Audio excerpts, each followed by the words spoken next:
Hello, thank you so much for being here. Welcome to the Smart Elections Election Protection Forum. I'm Lulu Friesdat. I am the Executive Director of Smart Elections, and here with me is Bennie Smith. Bennie Smith, Shelby County Election Commissioner and Technical Advisor for Smart Elections. And we are really excited because we have a very fascinating evening. This is called, our forum is called The Future of Voting Machines or Voting Machines of Tomorrow, whichever you prefer. The idea is just what's happening with technology coming into our elections. We're going into the 2022 midterms. And then after that, of course, everybody's already kind of getting heated for the 2024 presidential election. So the question is, not just who are we voting for, but what are we voting on? That is often our focus here. Technology is our wheelhouse. And so we try to get you up to speed and help you understand the technology that really runs our democracy now. All of our elections are highly technical. And we've got some treats for you tonight. So let's start with our visual descriptions. As I said, I'm Lulu Friesdat. I'm the Executive Director of Smart Elections. I am a quite pale white woman who does not get out into the sun enough. I have brown hair with bangs, hoop earrings. I'm wearing a blazer tonight, some pink earbuds, and a brick wall behind me. Bennie, you want to say hello? Bennie Smith, male, black, low haircut. I'm wearing a blue suit with a blue tie and a white shirt, and I have a background that would make Lulu cringe on any other day. But it's to show that I'm a technical person. Sometimes I like Bennie to be closer up because I prefer to see his face, but we have a demo that we're doing for you tonight. So he's got this setup and I'm those, nervous. oh, wow. Those maps on the wall behind you are something that Bennie talked about in, I think was our 2 forums ago that we talked about the maps, Bennie. Correct. Yeah, Correct. and we talked about all of the redistricting that's happening, and Bennie's been very involved in that in Shelby County, Tennessee. Uh, Yeah, so that's my hat as an election official. I have to study those guys and see what all of the precinct changes are after the redistricting lines were drawn. So those are huge maps on his wall. I thought it was artwork, but Really it's thought it very, was a painting. I thought it was pretty cool looking painting. And we do want to let you know that our ASL interpreters are courtesy of Sign Language Connection at the Center for Disability Rights. We really, really appreciate that they join us for each forum. And our first interpreter is Alana Pilardi. And do you want to give a brief visual description, Alana? Sure. I am a white female. I've got brown hair down to my shoulders. I'm wearing a long dark blue shirt. I've got glasses and a white background. Okay, and I will briefly bring up our other interpreter. They switch off because it's, I think, probably quite exhausting what you do. And so they like to take breaks and switch. And our other interpreter is Emilia Hernandez. Emilia, do you want to give a description?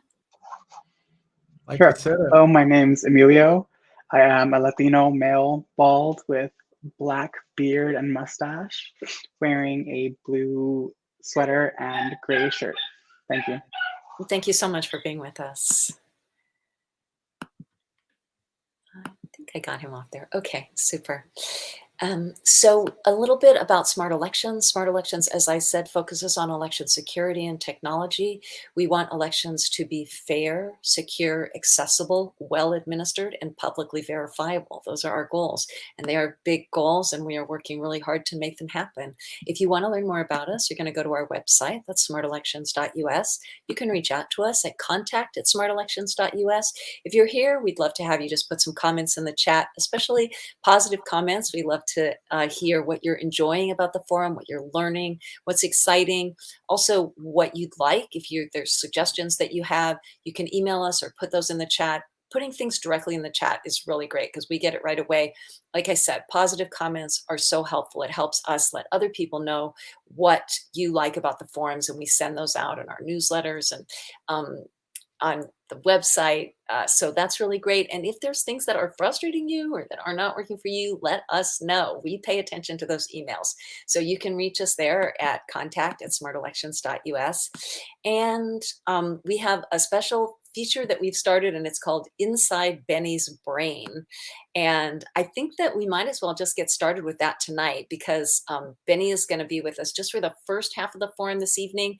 And then he's going to hop to another election security forum because he is that hot and that much in demand. But he's going to do this demo. We actually did it for legislators in New York, where we're trying to, our sister organization, Smart Legislation, is advocating for some very good legislation to regulate voting machines. And we wanted to show the legislators how vulnerable they can be. So we did the demo there, and Bennie's going to do it at his other forum. And he was like, we never did it for the Smart Elections Forum. So I was like, yeah, let's do it. So Bennie, take it away. All right, we're gonna do this together. You can help narrate. I'm a little nervous. I've never done it for this group, and I said this is a group we probably should do it for. So I'm a little nervous. I've done this a bunch of times, but we'll go through it.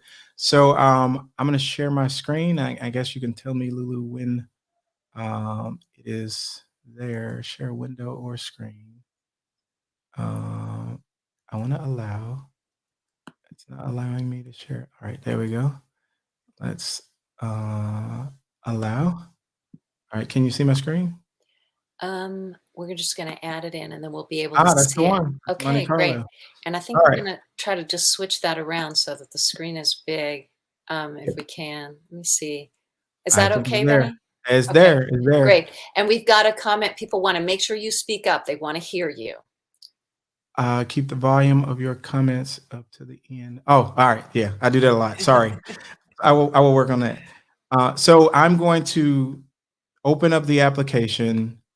The name of this application is one of the beginning programs of election technology when they went to digital computation. We had the levers, and then we went into the digital age where the computer started counting the elections. So this is a application that I received as an individual, as an election integrity. Like people say expert because that's what they say.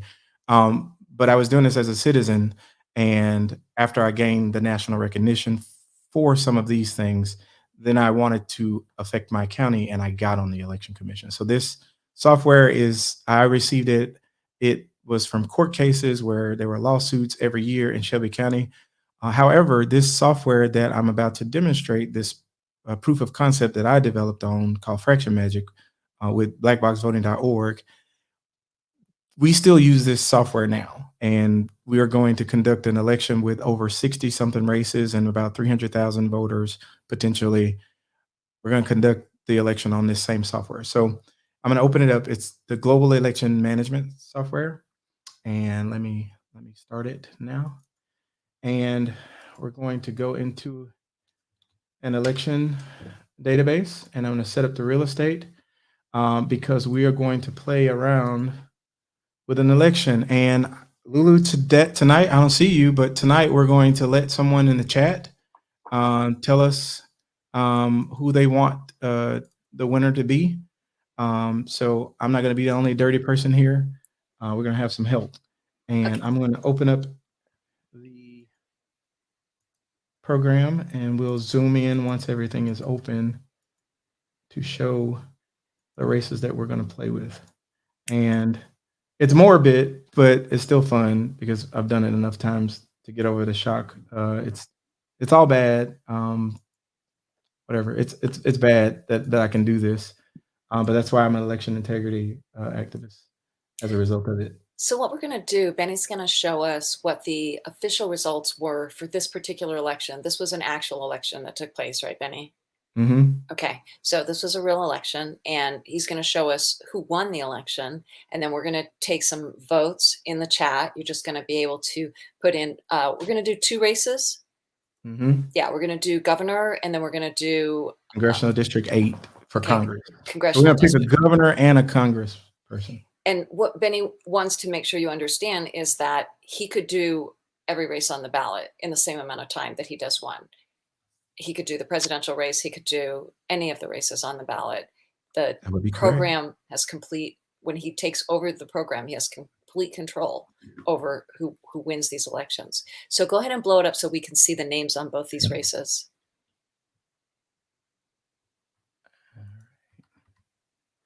Okay.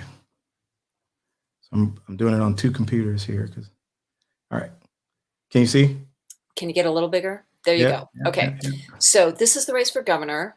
And you can see that there's 1, 2, 3, 4, 5 people on the ballot. Bill Haslam, Zach Wamp, Ron Ramsey, Joe Kirkpatrick, and Basil Marceau Sr.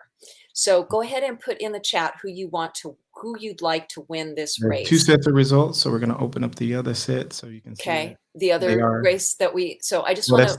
It's a different report, but it's the same race where you can see a little bit more, and then I'll show the other race.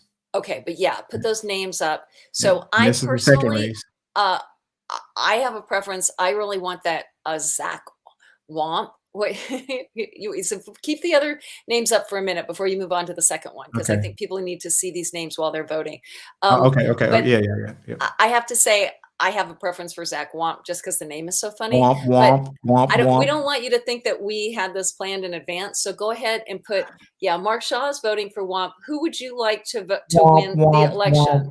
There's Wamp, Ramsey, Kirkpatrick, or Marceau Sr. We've got Patrick. I would like to write in my cat to win, but otherwise, let's see. Wamp. I'm for Wamp. Okay, so we've got a consensus here. Oh wait. Marsha Blackburn was a congresswoman. This is back in 2010, so she was a congressperson. She was on Fox News last night. Okay, so I think we've got 3 votes for Wamp there. Ramsey. We got some Ramsey. We're having an election now. There are 2 votes for Ramsey. Okay. We got 3 for Ramsey. Okay, I'm going to go for Ramsey because I don't want you to think that I waited it for Wamp. Okay, so we're going to go. Nobody pick the underdog. It's like Joe Kirkpatrick. All right, so we've got Ramsey. Okay, so Ramsey at what place in the election right now? He's got 16,000 votes and about. I need that to be a little. So he's in 3rd place. Yeah, so he's got 20%, almost 21% there of the vote at 16,000, and he's going to be in 1st place now. Benny, he's going to win the election. Yeah, he's going to win the election. Okay, and do you want to tell us by how much, or can you tell us? We're going to let somebody tell us. Okay. How much do you want? So the way we want to do this, because we don't want to get caught, I'm teaching y'all how to be a criminal right now. So we need to pick a range of between a beginning percent and an ending percent. So if you want him to get to win, you can say between. Don't do what I say. Just know the rules.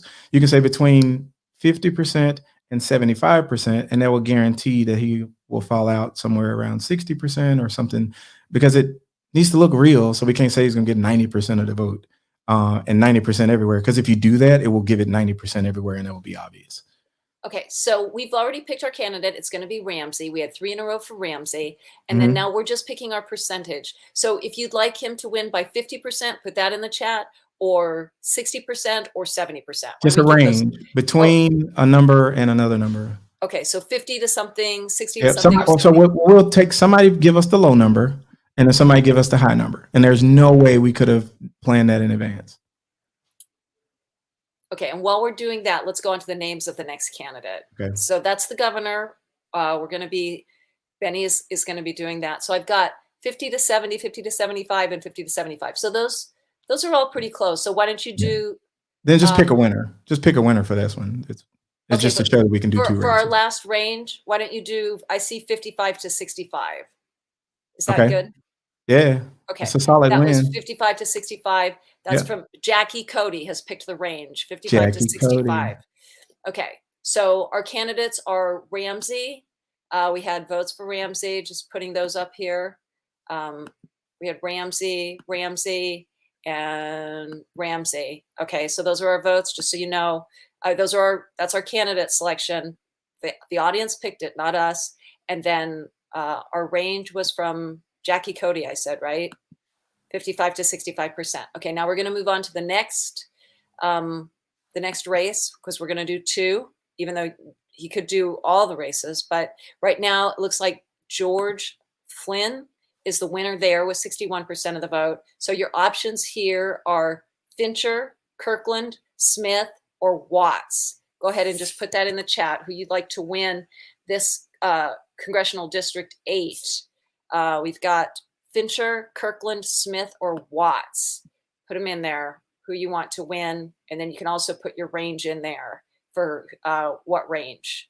And we'll take whoever has the most votes for. Anybody voting for Congress? Come on, you criminals. Okay, here we got Watts. Okay, it's Watts. It's going to be Watts. Okay, Watts. Okay. From Marta, Watts from Kate Ray, and I saw another Watts come in. Yeah, it looks like Watts has it. Yeah, okay, we got lots of Watts here. I'm just making sure. We're having an actual election. Okay, so Watts is going to be the new winner, even though he only had, what did he have? He had 41 votes. He had 1% of the vote, but he's going to have a good night. He's going to be your new congressman in District 8. He's going to have a good night. Okay, and we need the range now for Watts. What you want him to win Yeah, we by. can pick a range. We can pick a range. Let's let him pick. What do you want your range to be? Just put them in the chat. It looks like they already started saying, well, I don't know. No. I saw a range there. I saw 60 to 70, 55 to 65 again from Marta, 60 to 70, 50 to 60. Let's say 60 to 70. Okay, there's there's at least 3 people who said 60. So that I've got a 60 to 70, I've got a 55 to 65, and I've got a 66. So and I've got a 50 to 60 also. So that looks like a 60% is a common number there. So you want to do 60 to 70? Benny, is that good? Yep. Whatever they elect. Okay. Somebody's got to remember this because I got to plug all this in. But okay. I'm the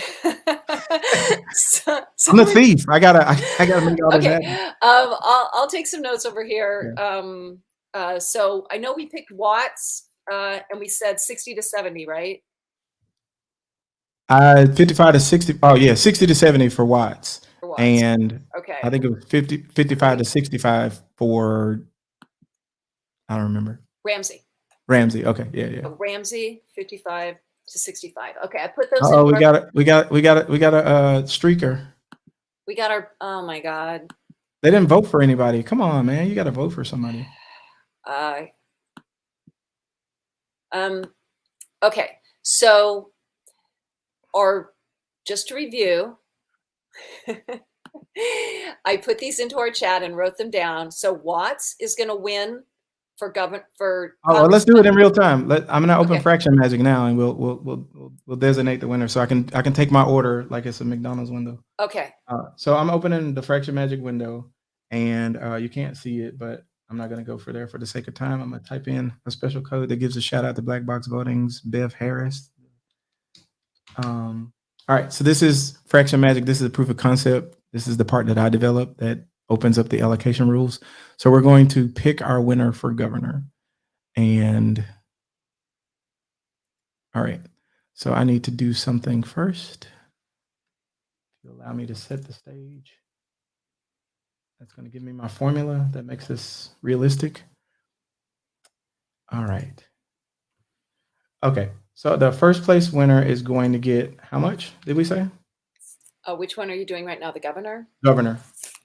Okay, let me just look at the notes. I wrote it down. So the governor is Ramsey. 55 to 65 or something? 55 to 65, okay. Ramsey. Okay.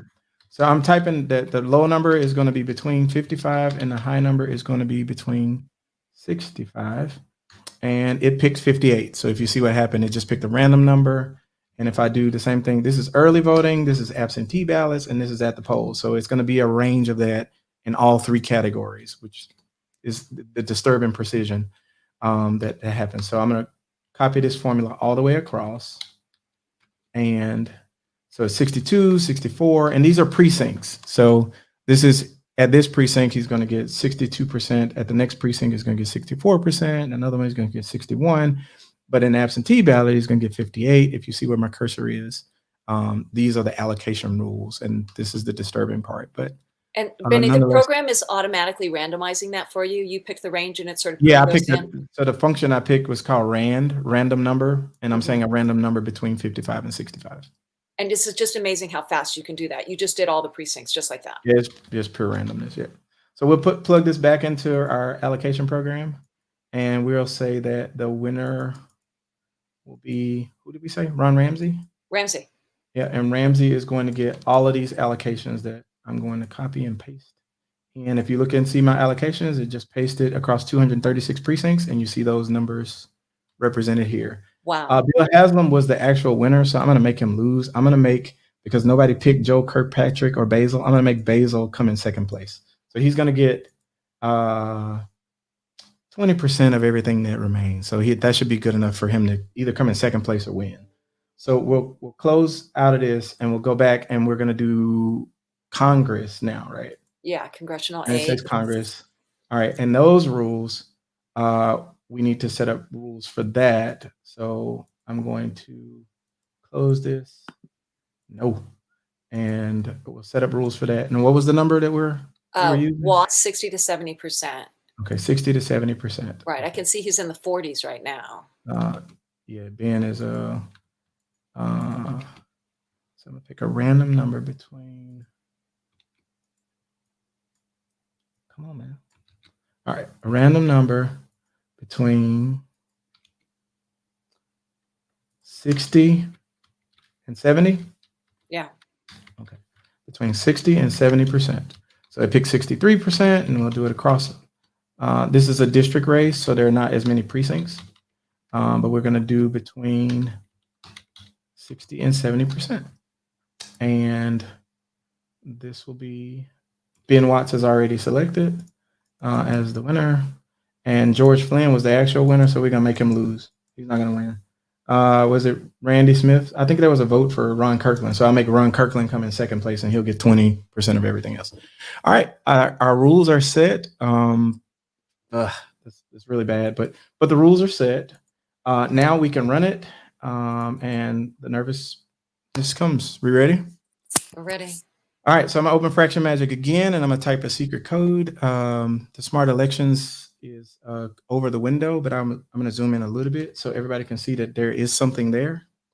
And do you see you guys should see magic code. Does anybody see it? Just type yes if you see it in the chat window. I've just never. Magic code. Where does it say that? Right there. Oh God, I can see it. It's very, very faint and ghostly. Yeah. So I designed the application to hide in plain sight, so it's very faint, but I know it's there. And when I zoom out, it just disappears. Did you guys see that magic code? And there was like a little box, very faint. Kelly saw it. Yep. Kelly said very faint. All right, so I'm gonna type a secret code in here, and where my finger is now, am I on screen? Yeah, you're on you screen. Guys watch this thumb drive. I'm running it from a thumb drive. You hear all the time people say, well, it's a thumb drive. We checked it. It's good. There is a lot that you can do from a thumb drive, and this is coming from a thumb drive. So I'm going to put the, you can tell me when I can. Hang on one sec. I was trying to get you.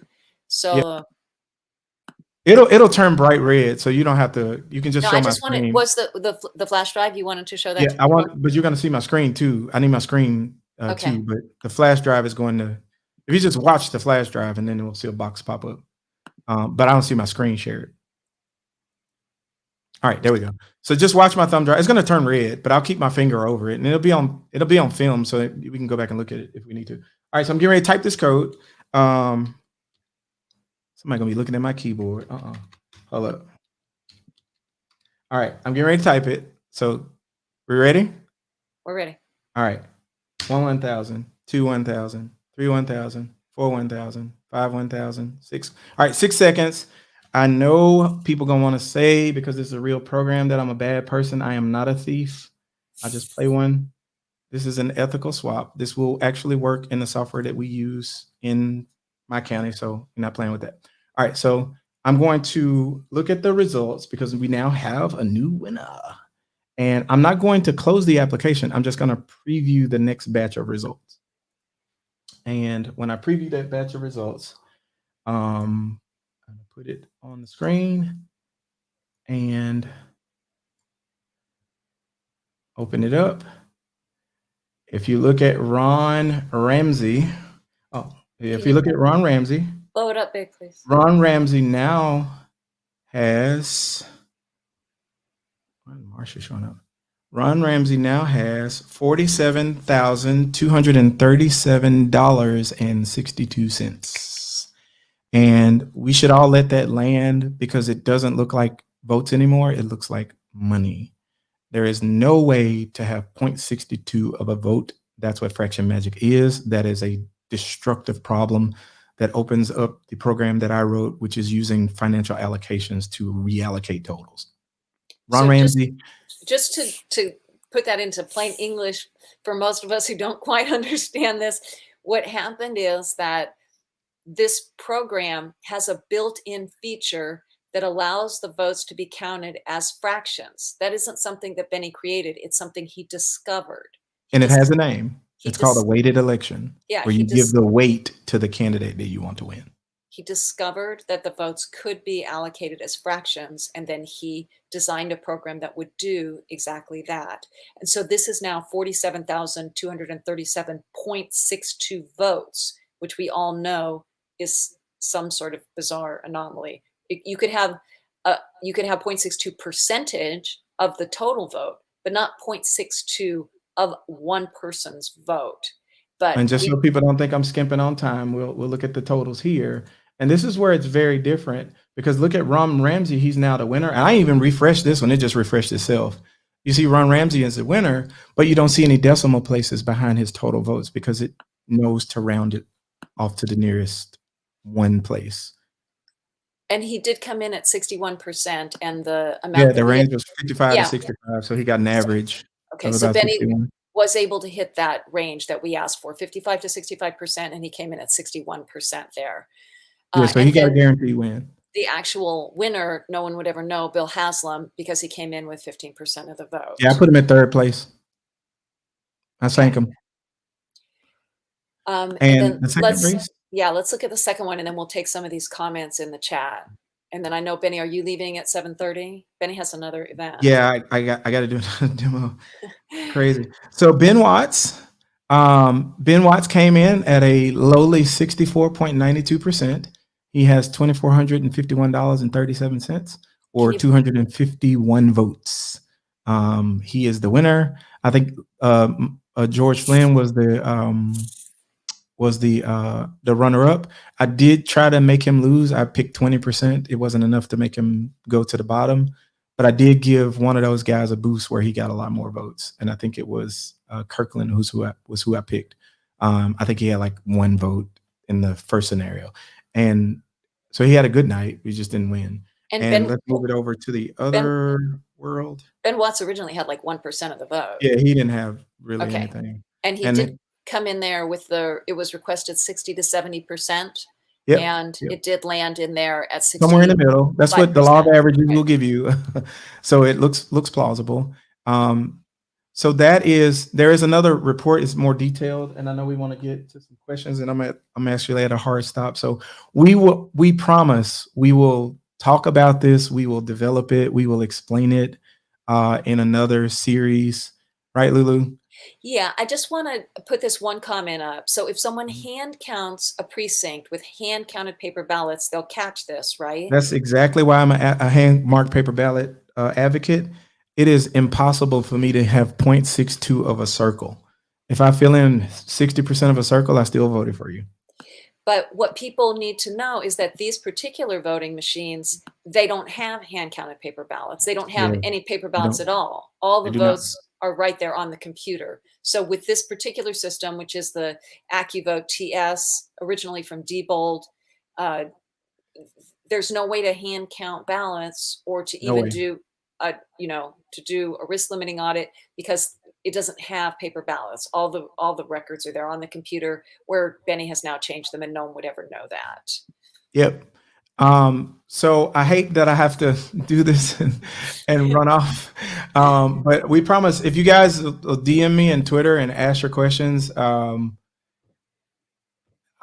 respond. I'll respond to them. Bennie's got his Twitter right up there at Bennie J. Smith. And you can also, as I said, email us at, we put our email up previously. It was contact@smartelections.us. So you can send us emails there, and we'll forward them to Bennie also.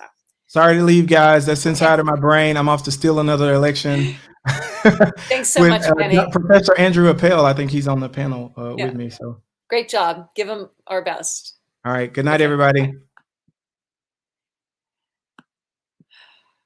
Okay, well, that was fascinating. I will see if there's any other questions in the chat that I'm able to answer. Here's a good comment from Virginia Martin. No decimal votes on paper ballots, especially when you hand count them. So that's a great point. That's one of the reasons that most election security advocates are very interested in paper ballots, and especially if they can be marked by hand. For voters with disabilities, we know that they need the ballot marking device, but if you have the voter marking the ballot by hand, that is the best way in terms of research. Research has shown that marking the ballot by hand, if you're able to, is the best way to make sure that the vote is actually recorded as the voter intended. When the computer's doing it for you, there's always that chance that the computer makes a mistake or is hacked when it prints out a paper ballot for you. So it's also very important that voters with disabilities, when they are using ballot marking devices, check that those ballot marking devices are printing their choices exactly. Can I talk about Dominion and GEMS and where Bennie found fractional voting? So I think that he talked about this a little bit before he started, but Bev, there was a combination of ways that Bev got those databases. She got some of the databases, I believe, because they were just left unprotected. She was sort of, clicking around on the internet and found a cache of data, which she downloaded. And she got a lot of data that way. And then I know that they did get data also through public records requests. And then they spent about a year doing research on this. This wasn't something that, this wasn't an easy thing to discover, but Bennie especially really he told me he kept sort of investigating the program, just experimenting. What could it do? What it couldn't do? And he's going to do some more next week. Also, not next week, but next forum. He's going to show us a little bit more kind of how the program works. You can toggle the program between a weighted election and a regular election, and all of that is built into the program. Bennie didn't design that. He just discovered it. And one of the things that's fascinating about it is that it's not actually in the manual. It seems to be an official part of the program, but you have to just know where to find it. So there were a lot of really fascinating things about this. It's called a weighted election, and there are legitimate reasons for a weighted election in certain, just a few rare jurisdictions. I believe there's one in Illinois, I think in Peoria, where they actually have land elections, and the greater share of the land you own, the greater percent of the vote you are allowed to cast. So if you own 2/3 of the land, your vote counts more than if you only own 1/3 of the land. So there are these rare instances, but there would be no reason to put this type of software into voting machines all over the country, which it is in now. It migrated from this program, which is in Diebold. Diebold was split up between ES&S and Dominion, and their software migrated into many of the other programs. And so many of the voting machines around the country are able to do weighted elections. And in many of the programs, it is apparently turned on by default. That was the original Diebold setting, was that the weighted elections were turned on by default. You would have to know to go in and turn it off. So I think Bennie can talk more about that next time. One of the things that I want you to know is that we are going to switch our forum calendar. We have been having forums every week, and we're going to have forums once a month instead, so that we can do more preparation and make it more of an event for you. We're really trying to do a lot of preparation for these forums and make them really meaningful. And so we're going to be doing them the fourth Tuesday of the month. So our next dates for the forums are going to be April 26th and May 24th. And we'll be sending you email notifications. If you've already signed up for the forum that was supposed to be 2 weeks from now, we'll send you an email notification. I think we already did, that those forums are rescheduled, and these are the new dates. So we hope that you'll join us, and that should give us more chance to get you information and for you to tell your friends, and to make these more of a monthly event for us to all to come together. So I want to make sure that you know that the forum dates are changing. Forums will now be once a month. And I got an email, I'm sorry to say, that our guest Duncan Buell had a power outage and said that he is sitting in the dark, unable to join us. We have lost all power and are in the dark. And so we're going to just go on with the voting machine videos, but we won't have Duncan here to help us, navigate them and give us information about them. But I think we're going to look at some of the demos. These were the voting machine demos that I went to at a couple different conferences, and we'll look at some of them today, and then we'll look at some of them in when we have our next forum, which is in April. So we'll ask Duncan back, and hopefully he'll have power at that point. And then just a few other things to let you know. One is that you are always welcome to make a donation to us, and we do have to talk about money sometimes. It really helps us if you make a donation. We are immensely grateful for your support. We are a nonprofit, and all of your donations are tax deductible. You can make those donations by going to smartelections.us, or you can also just go directly to our donations page, and I will go ahead and I'll put that into the chat. We have tax deductible status through a nonprofit called Fractured Atlas. So that link that I just put there takes you directly to the Fractured Atlas Smart Elections page. And we do hope that you'll make a donation. It would be wonderful if you could make it monthly. That way we do have a more continuing source of funds to do the work that we're doing. I don't think you're going to find this work really anywhere else. What we're doing is unique. We have these forums to try to educate you about technology and bring you experts. And we are also working to do monitoring of the midterms that are coming up. And then our sister org, Smart Legislation, as I said, is working on groundbreaking legislation. So there's really a number of really key areas where we are doing incredibly important work. And we hope that you will take the time and make it a priority to support us. And as I said, we are really immensely grateful for that. And we got some really funny comments in the chat. Are you telling me it plays in Peoria? Yes, the weighted elections are in Peoria, Virginia. So that I actually followed up on that. I called the attorney, I called the legal counsel of the Illinois State Board of Elections to check if they did have weighted elections there, and if it wasn't because of Peoria. And that is exactly what he said. It was because of the Peoria that they needed to have those weighted elections. What is the full name of the system? So Elena, that particular system that Bennie ran the hack on is the Diebold AccuVote TS, although Diebold basically it sold off its election technology wing. It still makes ATM machines, but the voting machine component of Diebold was split up between ES&S and Dominion. I think possibly with a segue through Sequoia. Sequoia is another voting machine company that doesn't exist anymore. But because of that, this Diebold technology, we have reason to believe is in many of the voting machines, the software.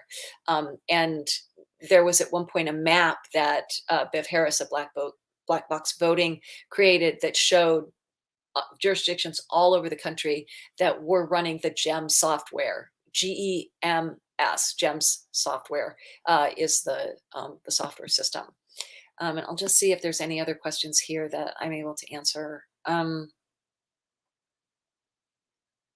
think that's good. We need to move on because I want to play you some of this video that I made. So I want to really emphasize tonight that there are basically two kinds, really sort of two divisions of election equipment.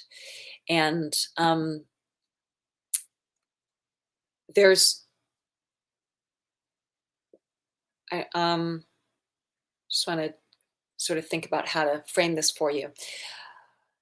Election security experts recommend, if possible, for a voter to vote with a handmarked paper ballot for the very reason that we just went over, because there's less chance that the computer can change the votes when you have a handmarked paper ballot if you actually look at those paper ballots and do a an audit, either a full hand count audit or a risk limiting audit, you have to actually look at the paper ballots. Many states have paper ballots, but they don't actually look at them. They don't do a robust audit. They do maybe a cursory audit. So the paper ballots are somewhat meaningless. But if you have paper ballots and you do a robust audit, then you can discover if there are mistakes or the type of hack that Bennie just demonstrated. So systems that we have now in terms of voting machines are kind of divided up into systems that use hand-marked paper ballots or what's called a non-tabulating ballot marking device. And that's a ballot marking device that is really just a pen. All it does is mark the ballot for a voter who needs assistance, but it doesn't tabulate the vote in any way. That's why it's called a non-tabulating ballot marking device. And security experts recommend non-tabulating ballot marking devices and hand-marked paper ballots in order to have the most protection possible from a computer making a mistake or hacking the election.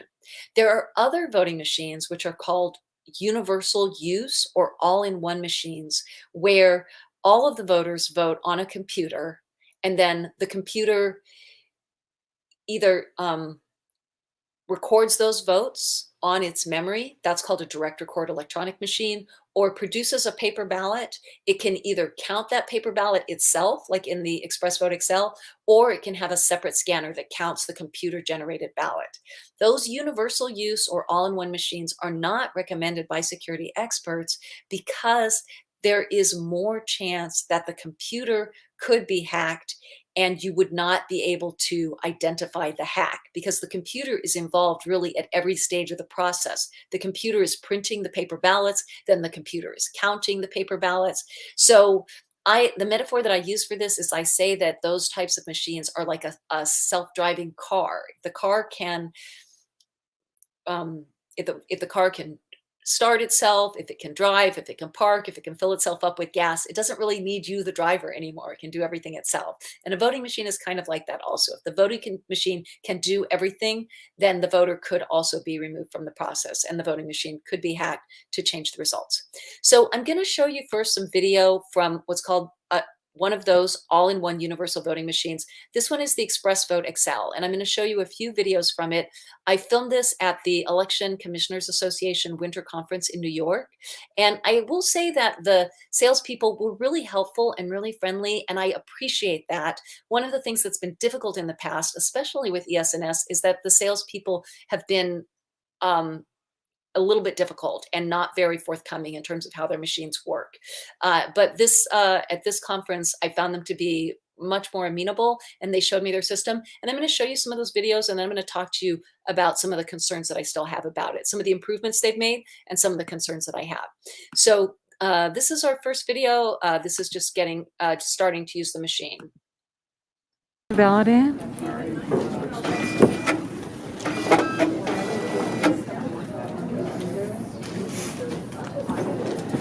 So the voter first gets to choose their selection of their language. I'm going to choose English. I'm going to choose Start Voting. And it brings up the ballot. It's a full-face ballot. And this is a vote for two, so I can choose two candidates.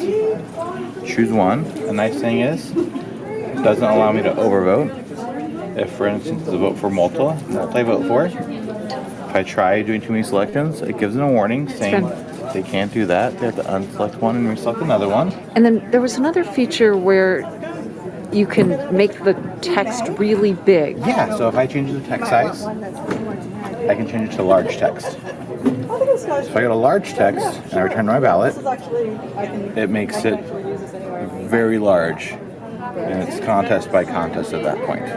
And then the contrast. Yeah, I can change the contrast. If I choose contrast, I can choose black and white. Because some voters, right, they can't see colors very well, they can't differentiate that, so changing the contrast allows them to do that. Now, what about if I want to hear audio? Say I have I need audio assistance. Audio is actually constantly running in the machine. You can just either plug your headset in or not. Correct. With the Express Vote, you could just plug in the headphones and the audio is on for you. Can we plug the headset in and experience Sure. that? Yeah, sure. Okay, so let me see if I got it. There's Braille. Yep, so Braille all along here. So underneath the buttons, there's Braille. And then there's an audio jack. Yep, right down here.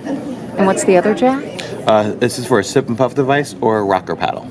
Cool. And then you can use this, obviously, like a regular sort of joystick. Correct, yeah. So if I want to, I can navigate through the ballot if I want to.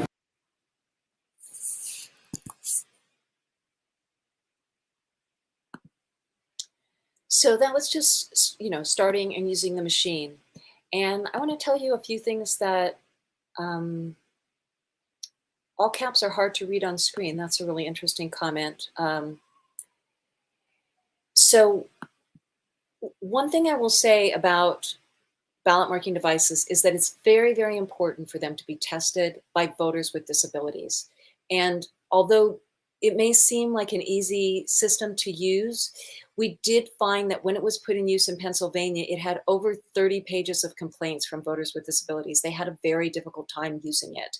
So it's really, really important for these machines to be actually tested by voters with disabilities. And then you saw one comment right there, all caps are hard to read on screen. One of the other things you saw when he inserted that ballot, so this is a feature that election officials really like, but that security experts and election security advocates are very apprehensive about. Those ballots are very sort of small. They're made of thermal paper. They're not printed in advance. So the ballot just, it's blank when you put it in, and then it's going to print the whole ballot for you. Now, a classic way to make sure that somebody doesn't win an election is to leave the name off of the ballot in certain jurisdictions. And that's sort of like an old school way of making sure that somebody doesn't win.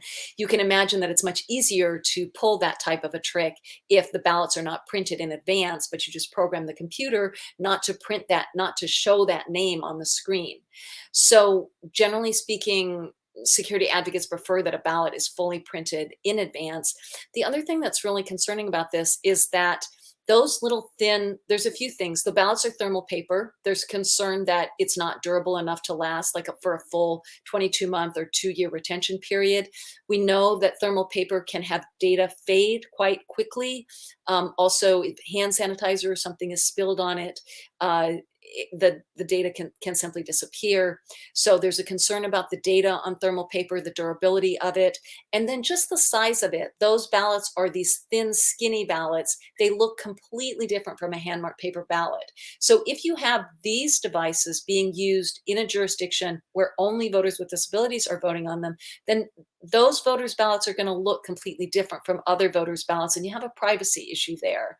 So one of the things that happens is that these machines tend to be, as I said, put into use for all voters. They're called universal use systems. And therefore, you lose that ability of people who are able to mark the ballot by hand to mark the ballot by hand. And so because of that, you lose that ability to have confidence the voter made the mark themselves. The computer is making all of the marks, and therefore, if the computer, for some reason, whether it's a mistake or whether it's a hack, doesn't print the correct name, doesn't print actually who you voted for, then you can have a candidate win who the voters didn't actually choose. And that remains a concern with the Express Vote XL. And then in addition to that, there's a paper path issue. When that ballot is sucked into the machine, you saw it when he started voting. When you're finished with your voting session, it goes up the chute and then back down into the ballot box, and it goes past the print head again. And there is a concern in the security community that the ballot could be changed when it goes past the print head. That would actually change the paper ballot itself, and so that would make any audit meaningless. So these are concerns that we have about the Express Vote XL. I'm gonna play you another video now. We went through some more features. There are a couple features that I really like about this machine. We'll get to that when we get into the security one. This is more about a write-in. I'm going to put a ballot in that's already been printed, right? It sees that I've already took it. So I can put that ballot in any machine in that location that is the same data, right?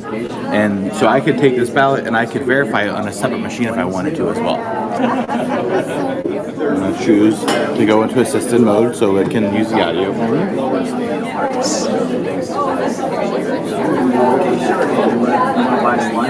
Now hang on, it's confusing to me because it said that assisted voting cannot be used at this time. So I can't change votes, right? okay.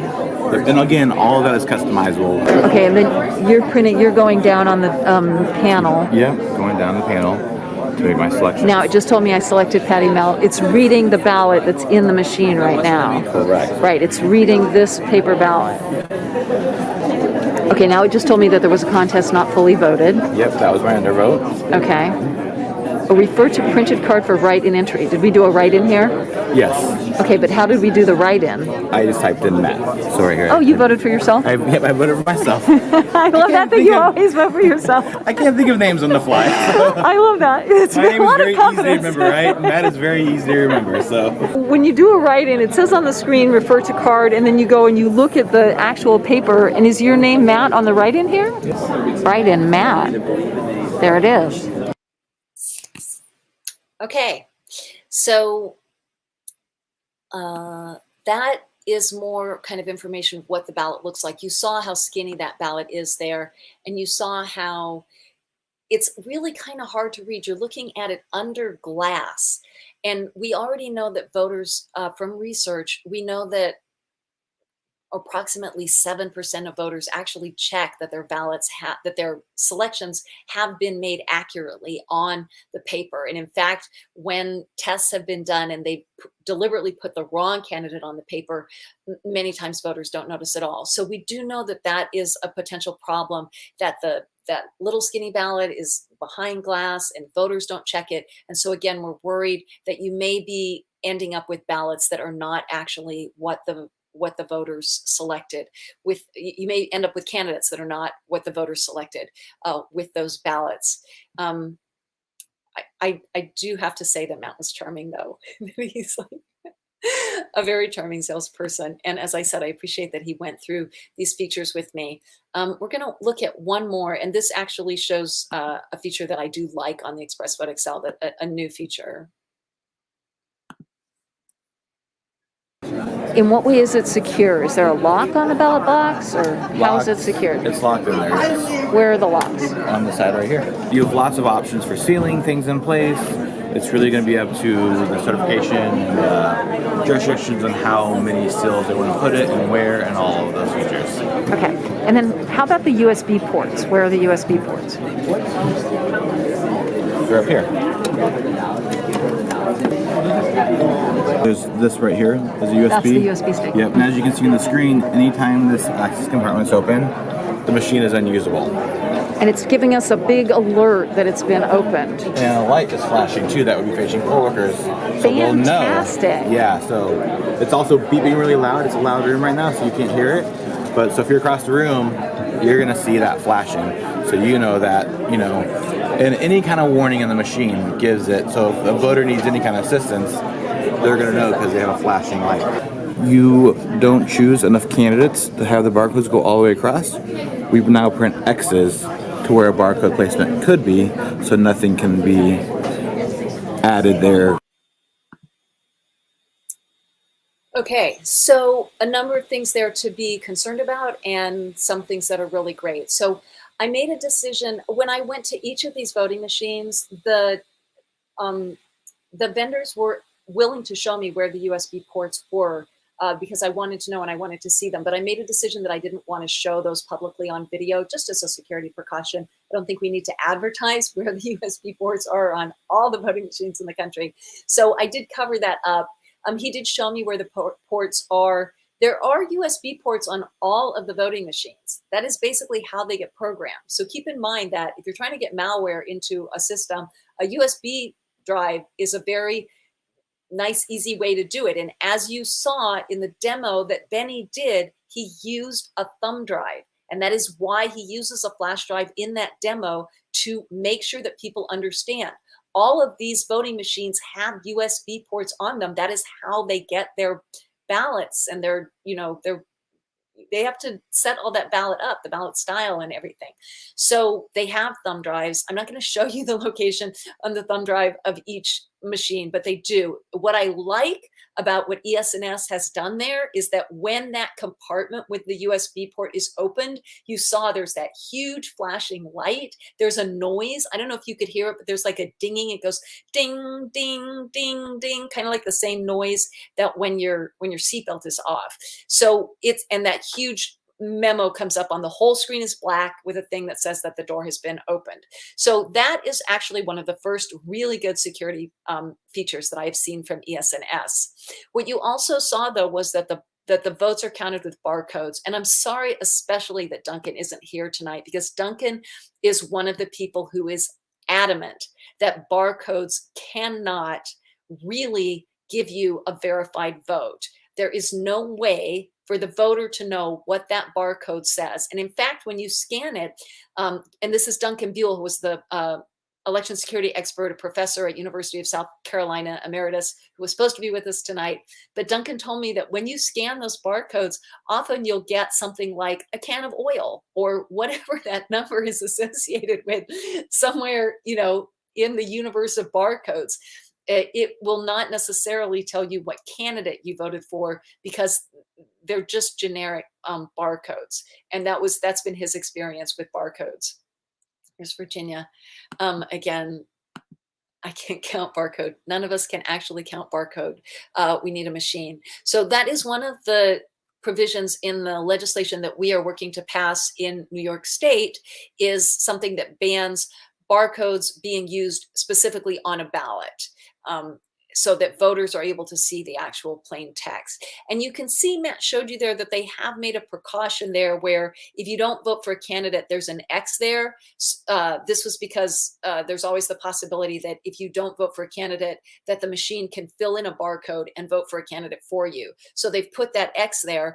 I have to say, it's all software. So if you can program it to put the X there, you can also program it to leave the X off and put the candidate there if you want. So you have to keep in mind that some of this is what they call sort of like security theater. So that's the Express Vote XL. And then I'm going to just show you a video of a different type of system. And this is a clear ballot system. And this would be the other type of system. So the Express Vote XL is the universal use system for all voters to use a touchscreen machine. Clear Ballot is a new vendor, or they're not that new, but they're one of the smaller vendors on the market, and they are using a scanner and a separate ballot marking device. And both of the devices use the exact same paper ballot. So all of the paper ballots look the same. And I don't have a lot of footage to show you from this, but I'm just going to show you a little interview where the salesperson talks about the technique that they're using to allow the digital ballot images from the machine to be looked at online to quickly determine whether or not the vote is a real vote or an undervote. And that's a special program that Clear Ballot has that they've gotten a fair amount of attention for.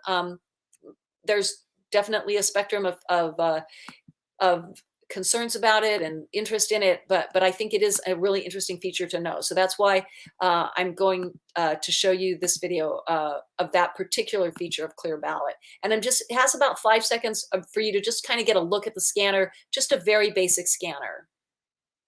So here you see it's just a very basic scanner where you feed the ballot in, and then the ballot marking device is a separate system. And then they take those hand-marked paper ballots. Identifies all overvotes for easy review. So you can just, as an administrator, scroll over these without having to look through hundreds of pages of ballots and see any questionable voter intent issues. So these all look like overvotes, but what about in the circumstance like this, where a name is scratched off and the voter intent is pretty clear that this voter meant to vote for George Smith? The system obviously counts it as an overvote because there are 2 ovals filled in, but we give the administrators, people with the proper credentials, the ability to go in and make the change without having to remake a ballot or anything along those lines. And there's an audit log that shows There's always an audit. Yep, I'll show you that in a second. So the ballot itself isn't changed. Correct. It always maintains the original voter's document that you can go back to. And again, you can compare the digital record of it to the physical ballot card as well. So I think that what people are concerned about systems like these is that it would somehow take the place of paper ballots and that people will just start looking at the digital ballots. Sure. So not with our system. We always give the roadmap back to the actual physical ballot. Is there like a serial number, or how do you connect the digital image to the paper ballot? You have a post-scan serial number. So on certain of our scanners, you can actually have this same image name stamped onto a place on the ballot, so you can go back and find that physical paper ballot, match it up to the digital image, and then again look at how the database is counting the votes. So there's a stamp on the ballots, like as they go through the scanner, it gets... Correct, it depends. So right now the only scanners we can fix the stamp to are the central scanners. Those don't happen for precinct scanners, but you could go back in and use that for auditing purposes after the fact, run them through the central scanners, have the stamp, and so on. So I think that's a little bit in the weeds there for you, and maybe skips a few steps. But just what I wanted to clarify is this system is a non-tabulating ballot marking device and a scanner. So that's different from the system that we looked at from ES&S. So this was a system from Clear Ballot, and I bet I could just make you a banner that says Clear Ballot so that you know what that, just how it sounds, Clear Ballot. So that system that we just looked at is from Clear Ballot, a non-tabulating ballot marking device and a scanner. And then one of the extra features that Clear Ballot has is that they have a way to take the digital ballot images and they make them very easy for the election officials to look at, to kind of adjudicate if there are any issues, so that you can pretty rapidly go through and see if if there were overvotes or undervotes in case it is a close election. And they are exploring putting those digital ballot images online. And digital ballot images can be, you can retrieve digital ballot images not just from Clear Ballot. Most of the systems that have scanners do have the ability to create digital ballots. Clear Ballot has sort of this special software that they've developed that makes it a little bit more user-friendly. So that's kind of like their specialty. And in New York, actually, many of the counties that are auditing are using the Clear Ballot system to audit, although we have yet to find out if they're actually getting in there and looking closely at the ballots the way the Clear Ballot salesperson was showing us how to do. So do we have any questions just before we wrap up here between those two machines? I hope that was at least clear that I showed you two different types of systems, and there are other vendors who are also making separate non-tabulating ballot marking devices and scanners. Those systems include Heart InterCivic and Democracy Live. And then actually the big vendors like ES&S and not Dominion, all of Dominion's ballot marking devices are connected to the scanner. They're all hybrids or all-in-ones. But ES&S also has a separate scanner that can be used. So many of the vendors do have that setup. And if your county is looking for new voting equipment, that's the setup that most election security experts are going to recommend, is that you look for separate scanners and non-tabulating ballot marking devices. And so what we'll do, because I'm sorry because Duncan couldn't be with us today, but we'll come back at our next forum. And again, I think I have the dates for our next forum. It's April 26th and May 24th. And I think we'll do voting machines part 2, and we'll go through more of these voting machines. Tonight, we looked at ES&S and Clear Ballot. I think we can get some more footage probably of Clear Ballot so you can just see kind of exactly how the machine works, and then look at some of the other vendors. As I said, Dominion, Heart InterCivic, and Democracy Live are some of the other vendors on the market. Remember again that the forums are once a month now, 4th Tuesday of the month, and I'm going to go ahead and put that information into the chat. So I hope that you'll go ahead and sign up, and that you will join us because we really enjoy having you here with us. Let's just see if there's any questions. Can you type in the Diebold system that you mentioned? Yeah, I think that Virginia Martin put that. And Marta had it completely correct. It's the AccuVote TS. That's the AccuVote TS. And they had a later version, the AccuVote TSX, which was used for, I'd say, over a decade in Georgia. But that one that Bennie worked on and that is still in use in Tennessee, I believe that's the, oh, it's not the Accurate TS, Marta. You got that wrong a little bit. I'm sorry. It's the AccuVote. I am going to go ahead and give you that in writing. It's not in use that much anymore. It was in use all over the country for years and years and years. And it was sort of, it was actually, I'd say, the #1 goal of J. Alex Halderman to get rid of that machine. He hacked it repeatedly and showed it over and over again on television to Congress. He showed how that machine could be hacked. And many jurisdictions have now finally replaced it, but not Shelby County, Tennessee, where Bennie is an election commissioner. I think that I've managed to answer quite a few of your questions and comments. And it's been a pleasure doing this with you. And I hope that you'll come back and join us again. And just remember, this is what democracy looks like. Have a great night.